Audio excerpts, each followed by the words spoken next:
another story, another reason why missions are great, and why they're really important. Yeah, I always wanted the adventure, and the adventure is great, but it's these stories, these experiences that are really, in my mind, the adventure.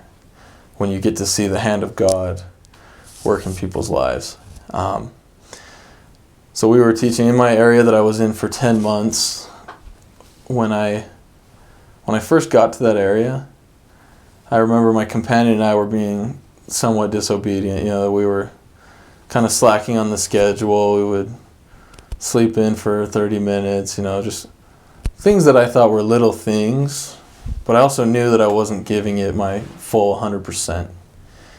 And I remember the mission president came one night and was talking to my companion, because my companion was having a hard time. And he knew, he knew why we were having a hard time. He knew it's because we weren't being 100% obedient. And so we made the resolve, we're going to be fully obedient from here on out. We're going to work hard. We're going to make the most out of our missions. And that next day was probably the hardest day of my mission. I remember thinking wow, God is punishing me for working hard. Now that I've made this resolve, he wants it to be hard. And, we tried to visit less actives, and we only caught one at home. And he was actually from Utah, and, showed us he had a Book of Mormon that Phineas Young used to own that was signed by Phineas Young and, other family members from the Young family. And he's just really old. The Book of Mormon is really cool. But basically, he was I really don't want anything to do with the church. I have this Book of Mormon because I think it's a cool, cool heirloom to have. But I just really don't believe in the church, is what he said. And, I could get the feeling that he came to New York to run away from the church, and that really we were wasting our time and to try and stay there. And that's pretty much what he told us as well, So we left that house, and we would always tract, 5 houses down in each direction after we'd visit a less active. We called it 5x5ing. So we 5x5'd a different house, and I remember we met this lady, and she was interested. She was yeah, come back another day. But it was just one of those things, where you get it a lot as a missionary. Well, people will tell you to come back, but they really just want you to get off their doorstep. So, at the end of the day, I was man, we got one lady that wanted us off her doorstep, and so she told us to come back. And we had a less active who was just never coming back. And so 6 months down the road, that lady that we tracked it into ends up being really solid. And she would have us over for dinner all the time, and we would teach her, and she just really was one of the most sincere people I ever taught on my mission. And she's still investigating. She's really, honest about it. She wasn't just going to get baptized to make us happy. She just really wanted to know if it was true. But nonetheless, she was sincere. I knew that was from God that we ran into her. Well, as we were going to visit her one day, 6 months later, we were a half hour early, and we didn't have any real plans besides tracting.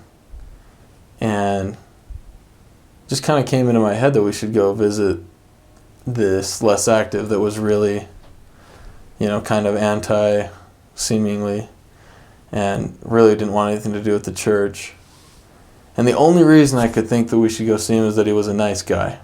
Is that it won't be a complete waste of our time if we talk to him.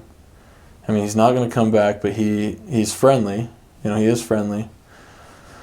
So we went and we knocked on the door, and I remember he didn't answer the door. Someone else did. But the person who answered the door went and got him. And when he came to the door, he just kind of looked stunned on his face. And he was like, "Why are you here?" And I was kind of terrified, because I knew that he wasn't really interested, and I was ready for him to just blow up at us. And, you know, it doesn't hurt you, but I just didn't want it. I don't want to be chewed out by this guy. So I'm like, here we go. And I just told him the truth. I was like, you're just, like, we thought you were friendly, and we just want to stop in and check up on you, see how you're doing. It's been a while. And he's like, why don't you come back, come to the backyard. So we came to the backyard, and we started talking to him, and he told us that he went home to Utah for the last month. And that he was actually pretty nice, which was really weird for me to hear him say that. I was ready for him to say they're hypocrites out there or say something negative. But he said, no, it's really nice. And he said, my mom actually passed away. I went home to see my mom before she passed on. He said she got a blessing, and it was really nice. He's like, and yeah, the whole experience was good, And so we said, I knew it was a miracle. My companion at the time had never met him, and to him it was just kind of a normal, like somebody went home to Utah and it was kind of nice, but they're not going to come back to the church. But I knew the change, so I can't remember really where we went from there. I asked him if he wanted to come back to church with us, and that it was similar at church. He could feel the same things at church, and he said yes, and we were really surprised. And he started reading the Book of Mormon. We were really surprised. And I remember later on we were at a ward party, and at this point he's pretty much active. He'd been coming to church. He's been reading the scriptures, really putting more into the church than I ever had before my mission. He was so stalwart.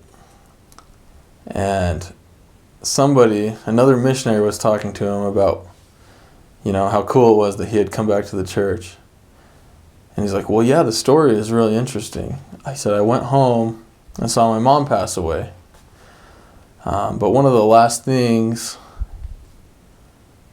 that my mom told me, or that I said to my mom, was, I said, Mom, I know that you really love the church, because his mom was really strong in the gospel. And he said, I know you really love it. I just don't believe it. I really do not believe that the church is true. But if it is true, if you get to the other side and it really is real, somehow give me a sign and I'll do that for you. If it's true, I'll do it for you. Well, he comes home and he's gave his mom somewhat of a chance. He got on Facebook and he joined an LDS discussion group. But it was kind of one of those discussion groups where they talk more about, what's going to happen before the second coming, more than just basic doctrines, And he was kind of getting upset with some of the things they were saying. It was things that were people's speculation, and he did not agree with the things that they were saying. He was getting a little upset about it, and he was about ready to just give it up again. And then one of the people in this discussion group says, hey, I actually sense that you're, actually really interested in learning more about the church or coming back to the church. This group is not where you should be. You should talk to missionaries. And that's when we rung the doorbell. Was at that same moment, I guess. He read that, and then we came to the door. And that's why when we came to the door, he was like, why are you here? It's not because he was ready to blow up or because it was weird for him. He was, kind of freaked out by what had happened, and he knew that was his mom. And but it's interesting how the Spirit works. That's one thing I learned from a mission. A lot of times the Spirit is just, you think it's you. You think it just feels like a good idea. Like, hey, that seems like the right thing to do. Let's just do that. That seems like a nice thing to do for somebody. Well, it's often you're being led. Often just those simple feelings to do good is the Spirit telling you, this is important. I need you here. And yeah, to me, that made it all worth it, to be able to go on a mission and find someone who when I met him, I knew he was never going to come back. I knew he was a lost cause. And now he's very active in the church, and he's saved by the gospel.